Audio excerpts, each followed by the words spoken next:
Alors bonjour à tous. Dans cette vidéo, je vous propose de faire quelques intégrales triples, histoire un peu de se familiariser avec les différentes méthodes. Donc ici, dans la première, je dois calculer l'intégrale triple de z dv. Donc ici, j'ai calculé un hypervolume, donc ce n'est pas quelque chose que je peux visualiser. En revanche, ce que je peux visualiser, c'est le domaine d'intégration E. Donc ici, le domaine d'intégration E, ce sera un solide qui est défini par les plans x est égal à 0, y est égal à 0, z est égal à 0. Donc je sais déjà que tous mes plans d'origine sont du coup des bordures ici. Et je sais que devant, ce qui va fermer ici mon volume, ça va être le plan x plus y plus z est égal à 1. D'accord, donc j'ai un plan pi qui a pour équation x plus y plus z est égal à 1. Donc ce que je peux faire, c'est isoler z en disant que du coup, la fonction que je vais venir intégrer là, donc z, la bande supérieure, ce sera 1 moins x moins y. Donc ça, ce sera la borne supérieure. Et la borne inférieure, elle est donnée ici. Donc c'est z est égal à 0, c'est-à-dire le plan xy. Donc ça, c'est la borne inférieure. Donc j'ai la borne supérieure, la borne inférieure. Je peux donc écrire ici mon intégrale triple. Alors pour rappel, il y avait toujours deux choses à faire. Premièrement, toujours dessiner le volume, donc dessiner E. Je rappelle que E, du coup, c'est le volume, c'est le domaine d'intégration ici. Et ensuite, petit 2, dessiner D. Donc, de manière générale, ce que je vais avoir, c'est que je vais avoir du coup ici un volume. Ce volume, c'est E. E, c'est quoi? C'est mon domaine d'intégration. Donc là, E, c'est mon domaine d'intégration. Donc mon intégrale triple, elle est selon le domaine E. Mais dès que je vais intégrer une première fois, donc une fois que j'ai intégré, je tombe sur une intégrale double qui du coup, elle, sera sur le domaine qui sera D. Donc petit d, c'est le domaine ici, dans le plan XY. Et donc la règle, c'est toujours de dessiner E, dessiner D. Et la règle universelle pour dessiner toujours E, c'est de prendre ce qu'on va appeler ici des traces. Donc ce que je vais faire, c'est que je vais prendre, donc là je suis au point 1. Pour le point 1, ce que je vais prendre, c'est x est égal à 0. Si x est égal à 0, que devient mon plan? Donc ça, c'est ce que j'essaie de tracer. J'obtiens y plus z est égal à 1. Autrement dit, z est égal à moins y plus 1. Et ça, c'est quoi? C'est une droite qui commence en 1, qui a une pente de moins 1. Donc, c'est une droite comme ceci. Ensuite, ce que je fais, je prends une autre trace. Je vais prendre ensuite y est égal à 0. Donc, si je prends y est égal à 0, je vais avoir x plus z est égal à 1. Et ça, qu'est-ce que c'est? C'est la droite. Z est égal à moins x plus 1. Donc, à nouveau, je commence de 1. C'est une pente négative. Et c'est dans le plan x, z. Donc, c'est comme ceci. Je prends une dernière trace. Je vais prendre la trace z est égal à 0. Si z est égal à 0, je vais avoir x plus y est égal à 1. Autrement dit, y est égal à moins x plus 1. Et ça, qu'est-ce que c'est? C'est une droite. Mon ordonnée à l'origine, ça va être 1. Pente négative, donc c'est ça. Et donc là, qu'est-ce que je viens de dessiner? Je viens de dessiner le volume E. Le volume E, en fait, c'est le tétraèdre. Donc c'est une espèce de pyramide à base triangulaire qui est compris entre ce plan que je viens de dessiner et mes trois plans d'origine. Donc ça, c'est mon domaine E, mon domaine d'intégration. Donc ça, c'est OK. Alors maintenant, comment va-t-on faire pour dessiner le D? Pour dessiner D, je vais prendre mon schéma et je vais juste me limiter au plan XY. Donc si je fais ça, je vais juste obtenir un triangle. Donc voilà, ça c'est mon solide E. Et du coup, j'ai mon domaine D. Alors pour bien situer, qu'est-ce qui sert à quoi? Le domaine ici E, c'est pour calculer l'intégrale triple. Une fois que je vais intégrer une première fois, je vais avoir une intégrale double. Et l'intégrale double, elle est sur D. Donc comme ça, maintenant, j'ai mes bornes pour les trois intégrales. Alors, sur ce, faisons-le vraiment. Donc je vais calculer maintenant mon intégrale.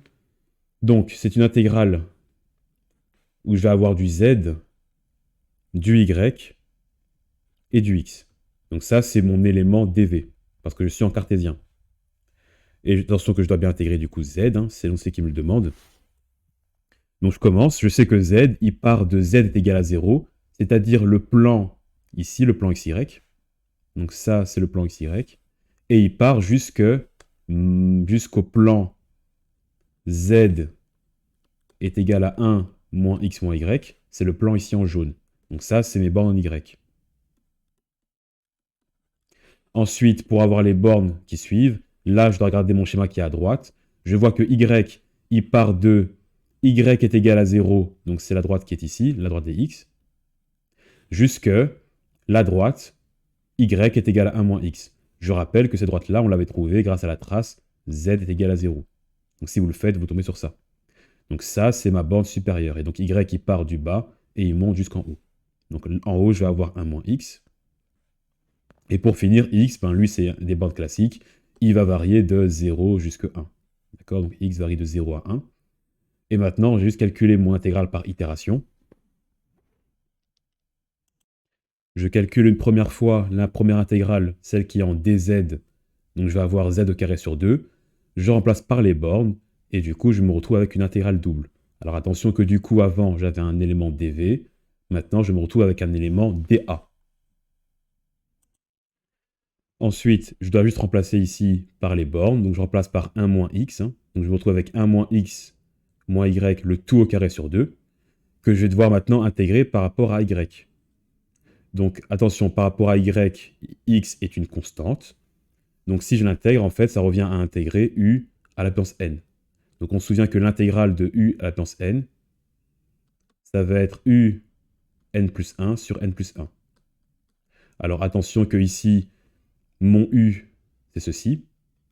Donc ce sera quoi ici mon du, hein? Parce que là, j'ai bien l'intégrale de un du. Mon du, quand je vais le dériver, il y aura un moins qui va apparaître. Parce que lorsque je calcule la dérivée par rapport à y, je vais avoir ici moins 1. Alors le problème, c'est que j'ai pas de moins. Donc c'est pas vraiment un problème. Je vais le faire apparaître artificiellement. Donc je vais multiplier par moins à l'intérieur et à l'extérieur. Comme ça, je vais me retrouver avec l'intégrale vraiment de u, n, du. D'accord? Donc mon du, ce sera quoi? Ce sera mon moins 1 fois dy.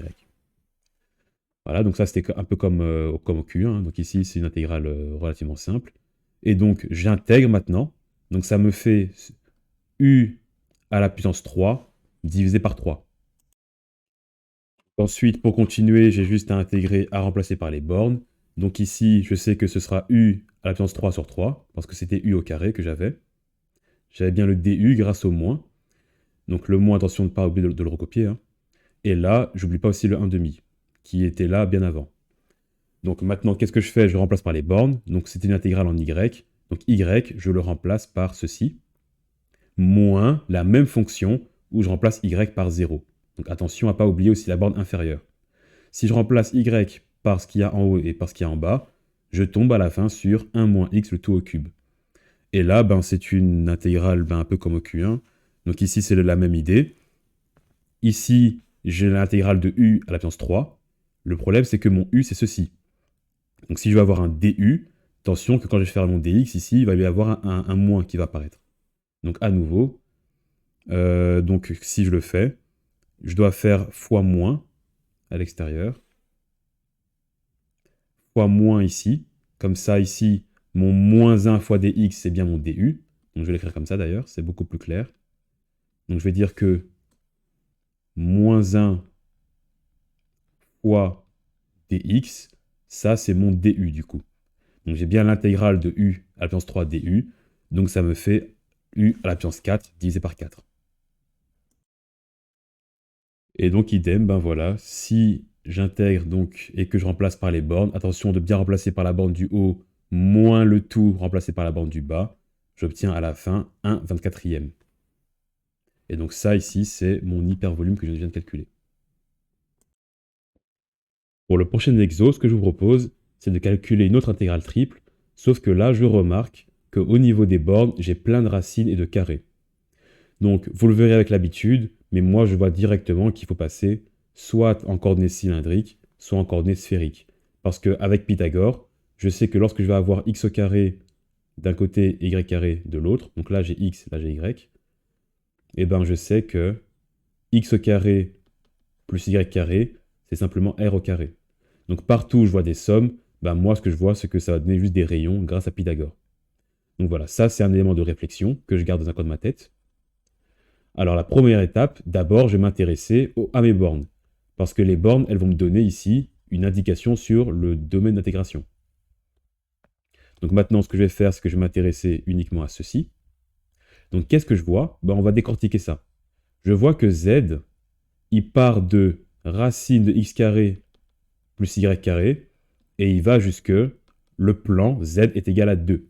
Donc c'est un plan qui est parallèle au plan xy et qui a une hauteur de 2. Donc ok, parfait, j'ai mon z. Maintenant la question c'est ceci, qu'est-ce que ça représente? Alors on peut le faire, hein. Donc ici je vais avoir z au carré est égal à x carré plus y carré, et là je recommence avec la même idée que l'ancien exercice, je vais prendre des traces. Si je prends x est égal à 0, je vais me retrouver avec z au carré est égal à y carré, c'est-à-dire z est égal à la valeur absolue de y, c'est-à-dire z est égal à plus ou moins y. Et ça, qu'est-ce que c'est? Ce sont des droites. Donc, je peux le représenter ici. Quand je vais prendre x est égal à 0, je suis dans le plan du fond, là, donc dans le plan yz, et dans ce plan-là, je vais avoir du coup deux droites. D'accord? Donc, je vais avoir les droites comme ceci. Si je prends une trace en y est égal à 0, en fait, je vais tomber avec le même raisonnement sur le fait que z est égal à plus ou moins x. Donc, en fait, c'est aussi des traces, mais qui sont dans le plan de gauche. Et donc là, ce qu'il faut voir, donc là, il faut le voir en 3D, hein, mais en gros, ce qu'on va avoir, en fait, au final, c'est un cône. Donc là, je vais avoir pour finir un cône. Donc il faut le voir en 3D, hein, donc faites-le avec des stylos si vous voulez. Alors on peut quand même vérifier que c'est bien un cône. Je vais prendre également différentes courbes de niveau. Si je prends par exemple z est égal à 4.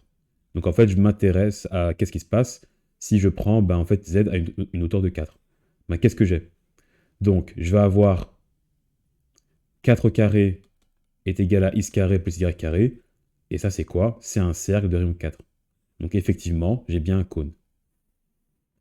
Donc voilà, là maintenant je vais avoir mon domaine d'intégration en 3D. On peut le vérifier aussi avec les bornes en Y, hein. Donc là j'ai vu uniquement les bornes en Z. Donc Z, chaque fois, il part du cône vers le plan. Donc c'est bien un volume. Alors je vais faire un peu le même exercice intellectuel avec les bornes en Y. On va un petit peu analyser ça. Moi, qu'est-ce que je dis? Je dis que Y, il part... En fait, Y est égal à plus ou moins racine de 4 moins x carré. Donc ça, en fait, qu'est-ce que ça veut dire? Ça veut dire que y au carré, c'est égal à 4 moins s carré. Autrement dit, x au carré plus y carré est égal à 4. Et donc ça, qu'est-ce que c'est? C'est un cercle de rayon 2. Donc effectivement, je vois qu'en y, je suis borné par deux demi-cercles. Donc si vous voulez un schéma selon xy, y, il part du cercle du bas. Donc le cercle du bas, c'est le moins racine. Donc le cercle du bas, il est là. Et le cercle du haut, il est ici, c'est le plus racine, donc il est là. Donc vu du haut, du point de vue du plan XY, je vais avoir effectivement des cercles qui vont être empilés. Donc jusqu'ici, tout indique que c'est bien un cône. Hein.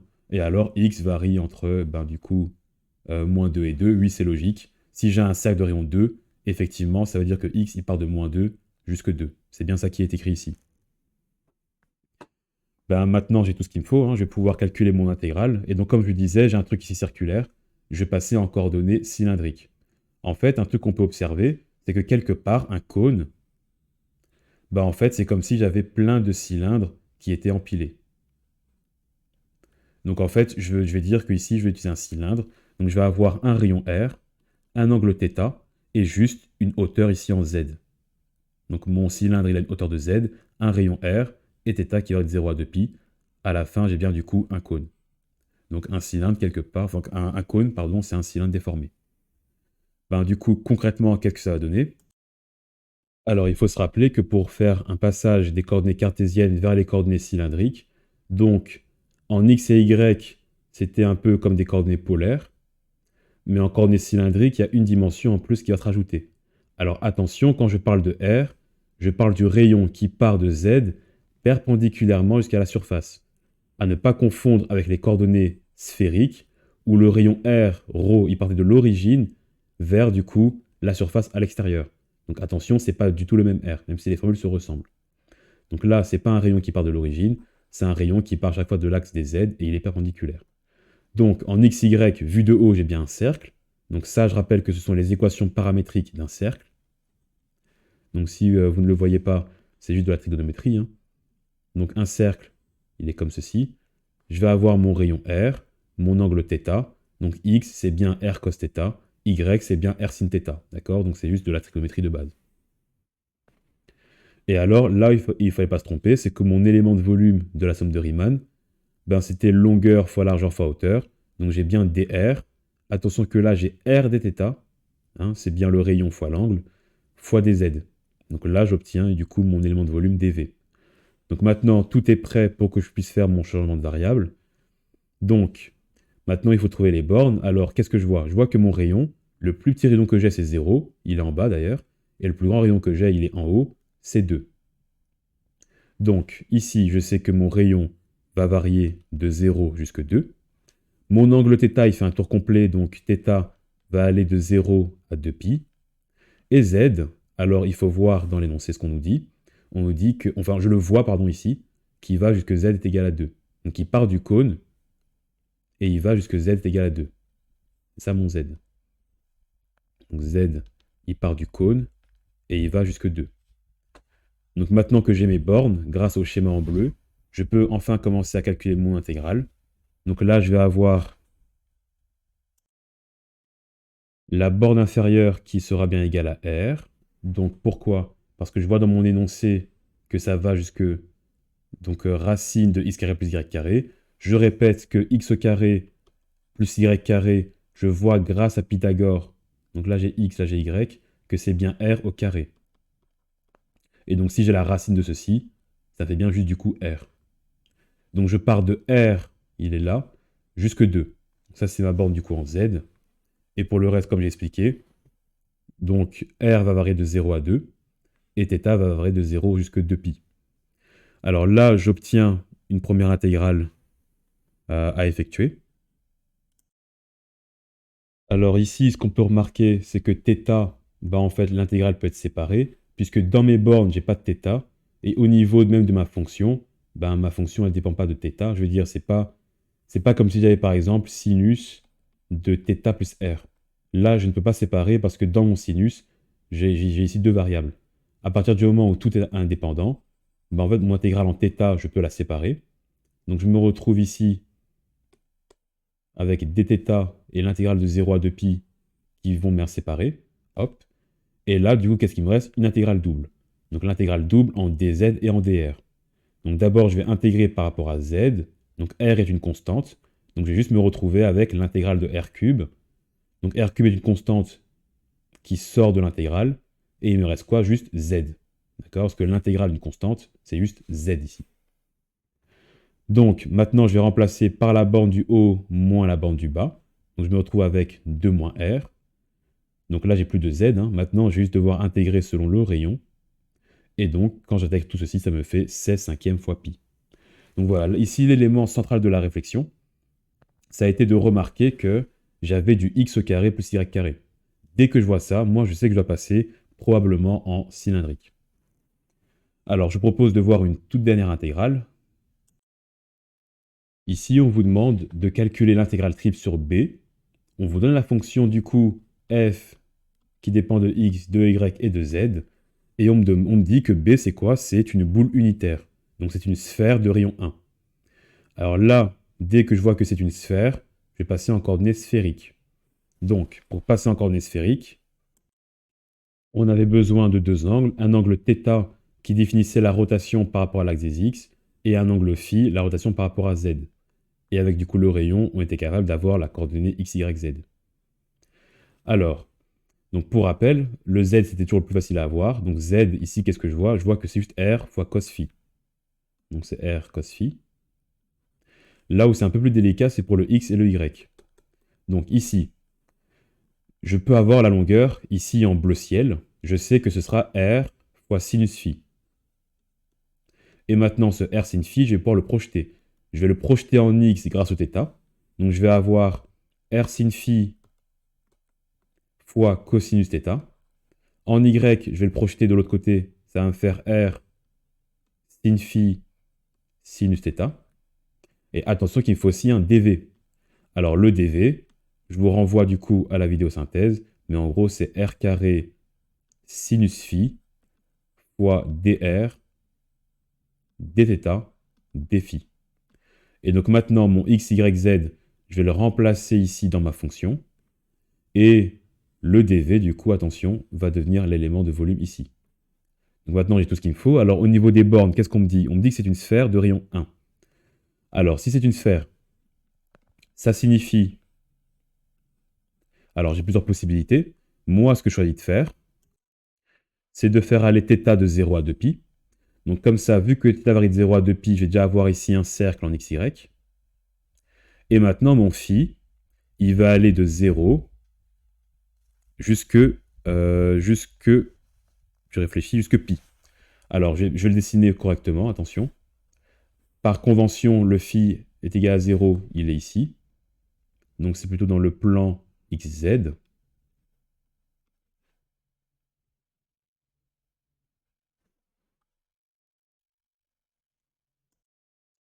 Donc je reprends ici pour que ça soit plus clair. Donc ici, je vous ai fait un petit schéma. Donc θ varie de 0 à 2π. Ça veut dire que je vais prendre ici un cercle complet. Phi va aller de 0 à pi. Donc ça veut dire que lorsque je vais avoir mon cercle comme ceci, donc en fait, si vous voulez, visuellement, c'est comme si la partie du haut de mon cercle, elle générait tout ce qui sera à droite. Et au même moment, en fait, la partie qui est en bas de mon cercle, cette partie-là, elle va générer ma partie de la sphère qui sera à gauche. Donc je vois bien qu'il y en a un des deux qui doit aller de 0 à pi uniquement. Parce que le problème, c'est que si je vais de 0 jusqu'à 2pi ici, en fait, je vais créer un doublon. C'est-à-dire que la partie du haut, en fait, elle va faire tout le cercle, et la partie du bas aussi. Donc je vais générer 2 fois trop de volume. Donc ici, la partie du haut va générer ce qui est à droite, la partie du bas va générer ce qui est à gauche. Donc c'est pour ça qu'un des deux doit aller de 0 jusqu'à pi. Voilà. Et le rayon, je sais que c'est une serre unitaire, donc mon rayon, il va aller de 0 jusqu'à 1. Et donc avec tout ça, j'ai tout ce qu'il me faut pour écrire mon intégrale. Et donc ici, il faut directement voir que lorsque je vais avoir x carré plus y carré plus z carré, grâce à Pythagore, on l'avait vu en cours, ça fait r au carré. Donc raison pour laquelle je suis passé en sphérique. Alors attention à nouveau la différence. Quand je suis en coordonnées sphériques, mon rayon il part bien de l'origine jusqu'à la surface. À ne pas confondre avec les coordonnées cylindriques où mon rayon il partait de z perpendiculairement jusqu'à la surface. D'accord? Donc ceci, ce n'est pas des coordonnées cylindriques, ce sont des coordonnées sphériques. Et si je le fais, on peut démontrer avec Pythagore que ceci, ça fait r au carré. Donc le truc hyper compliqué ici en exposant, ça devient juste ici r au carré. Ensuite, mon dv, je le remplace par sa valeur, donc r carré sin phi dr dθ dφ. Et maintenant, qu'est-ce que je vois? Mes bornes, elles sont simples. Et ici, mon intégrale aussi, elle est simple. Je veux dire, j'ai pas de truc du style sinus de r plus θ, par exemple. D'accord? Là, je ne pouvais pas séparer. Mais ici, j'ai un produit. Dès que j'ai un produit avec des variables qui sont indépendantes, alors là, automatiquement, je peux séparer l'intégrale. Donc là, en fait, ça va être encore plus simple. Je vais me retrouver avec simplement 3 intégrales différentes à intégrer. Alors, donc concrètement, je me retrouve avec l'intégrale de sinus, ça va me faire moins cosinus, avec les bornes de 0 à pi. L'intégrale de 1 fois dθ, ça fait juste θ, avec à nouveau θ qui va de 0 à 2pi cette fois-ci. Et pour finir, le dernier, il faut un peu réfléchir. Là, j'ai e exposant r cube. Je sais que l'intégrale d'une exponentielle, c'est l'exponentielle elle-même, mais le problème, c'est qu'il me faut la dérivée. Donc la dérivée de r cube, c'est 3r carré. À la base, j'avais pas 3r carré, j'avais juste r au carré. Du coup, j'ai fait x3 divisé par 3. Et là, je me retrouve avec, du coup, le 1 tiers qui peut sortir de l'intégrale. Donc il est là. Et donc l'intégrale d'une exponentielle, quand j'ai la dérivée devant, c'est juste l'exponentielle. Et ça va du coup de 0 jusqu'à 1. Et donc si je finis mon calcul, à la fin, je trouve 4 tiers de pi fois e moins 1. Et attention que e ici, ce n'est pas une fonction, c'est une constante. E, c'est une constante qui vaut 2,7182 et des poussières. D'accord? Donc ici, ce n'est pas une fonction ici. Donc voilà, donc en conclusion, aujourd'hui, on a vu 3 types d'intégrales. Quand je vais avoir l'intégrale avec x au carré, y carré, z carré, tout de suite, il faut penser à passer en coordonnées sphériques. Quand j'ai juste x au carré et y carré, là, par contre, il faut plus penser aux coordonnées cylindriques. Et sinon, de manière générale, je reste ici en cartésien.